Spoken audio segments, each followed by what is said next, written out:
dilupakan, dan bagi Inter Milan malam di Norwegia ini adalah salah satunya. Nah, kali ini kita akan bedah bareng-bareng gimana ceritanya raksasa Italia ini bisa dipermalukan dalam salah satu kejutan terbesar di Liga Champions. Coba lihat skor akhirnya.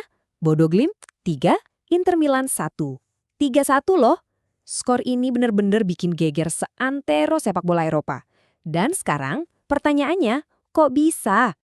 Oke, untuk memahami kekalahan yang mengejutkan ini, kita akan mulai dari awal, dari mimpi buruk di Norwegia. Terus kita lihat gimana babak pertama bisa berakhir imbang. Lalu, nah ini dia, serbuan 3 menit yang mengubah segalanya. Setelah itu, kita bongkar cerita di balik statistik, dan terakhir kita lihat pertarungan berat yang menanti Inter. Oke, langsung aja kita mulai dari bagian pertama. Mimpi buruk di Norwegia. Kita lihat dulu ya panggungnya seperti apa sih sebelum pertandingan leg pertama yang super dramatis ini. Nah, ini dia pertarungannya. Di satu sudut kita punya si kuda hitam, Bodo Glimt. Mereka ini juara Norwegia yang main di benteng mereka sendiri, Stadion Aspmyra. Di sudut lain, wah, ada raksasa Eropa, Inter Milan, yang kita semua kenal sebagai The Nerazzurri. Ini bener-bener kayak pertarungan David lawan Goliat kan? Bahkan sampai ada yang bilang begini, AS Smampraya menjadi mimpi buruk bagi Nerazzurri. Iya gimana enggak, stadion kandang Bodo/Glimt ini bener-bener jadi saksi bisu malam kelam buat raksasa Italia. Kalimat ini rasanya pas banget buat menggambarkan betapa kagetnya semua orang malam itu. Oke, sekarang kita masuk ke jalannya pertandingan. Kita mulai dari babak pertama yang skornya imbang dan situasinya cukup tegang. Awalnya sih kelihatannya bakal jadi malam kompetisi Eropa yang biasa-biasa aja. Saling serang, tempo tinggi, gitu.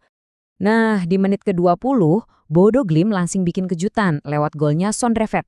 Tapi Inter nggak tinggal diam. Cuma 6 menit kemudian, Darmian hampir aja bikin gol. Tapi sayang tendangannya kena tiang. Di menit ke-30, Francesco Pio Esposito akhirnya berhasil menyamakan kedudukan buat Inter. Jadi, pas turun minum, skornya imbang 1-1. Tapi, nah, disinilah bagian yang paling gila. Semua berubah total di awal babak kedua. Cuma dalam hitungan beberapa menit aja, pertandingan ini benar-benar jungkir balik. Jadi ceritanya gini, begitu babak kedua mulai, Inter langsung tancap gas. Mereka menekan habis-habisan buat cari gol keunggulan. Francesco Pio Esposito dapat peluang emas, tapi masih bisa diselamatkan. Lautaro Martinez juga sama, nyaris bikin gol. Tapi ya itu, semua peluang emas itu terbuang sia-sia. Dan kegagalan Inter ini dihukum dengan sangat-sangat kejam oleh Bodo Glimt. Coba lihat, menit ke-61, gol. Jens Peter Hauge bikin skor jadi 2-1. Belum sempet Inter menarik napas, cuma 3 menit kemudian, di menit ke-64, gol lagi. Kali ini Kasper Hoch. 2 gol cepat ini benar-benar bikin Inter kaget dan tuan rumah langsung pegang kendali penuh. Cuma dalam 180 detik teman-teman, 3 menit, malam yang tadinya kelihatan masih bisa dikendalikan dengan hasil imbang, tiba-tiba berubah jadi bencana total buat Inter Milan. Serangan balik super cepat mereka jadi momen penentu malam itu. Nah, pertanyaannya kan, kok bisa tim yang penguasaan bolanya lebih sedikit malah menang telak? Jawabannya ada di statistik. Yuk kita bedah angkanya. Kalau kita lihat penguasaan bola, Inter jelas dominan ya, 58%. Artinya mereka lebih banyak menguasai bola, lebih sering mengatur tempo permainan. Bodo Glimt cuma kebagian 42%.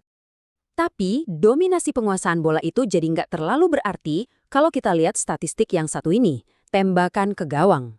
Nah, disinilah letak perbedaannya. Bodo Glimt memang nembaknya lebih sedikit secara total, tapi mereka jauh lebih akurat dan klinis. Coba kita lihat detailnya nih. Inter total melepaskan 15 tembakan, tapi yang tepat sasaran cuma 4. Bandingan sama Bodo/Glimt, mereka cuma nembak 8 kali, tapi 6 diantaranya mengarah ke gawang. Gila kan? Jadi jelas banget, kuncinya itu ada di efisiensi. Mereka nggak buang-buang peluang. Dengan hasil kayak gini, udah pasti posisi Inter Milan jadi sulit banget buat leg kedua nanti. Ini bakal jadi pertarungan yang berat banget buat mereka. Gimana nggak berat? Leg kedua nanti kan main di kandang mereka sendiri, di Giuseppe Meazza. Mereka harus mengejar defisit 2 gol. Bukan tugas yang gampang pastinya kalau mau lolos ke babak selanjutnya. Jadi pertanyaannya sekarang buat kita semua, kira-kira bisa nggak nih raksasa Italia ini bangkit dan membalas kekalahan di benteng mereka sendiri? Atau jangan-jangan luka dari mimpi buruk di Norwegia ini udah terlalu parah untuk disembuhkan? Wah, kita tunggu aja kelanjutannya yang pasti bakal sangat dramatis.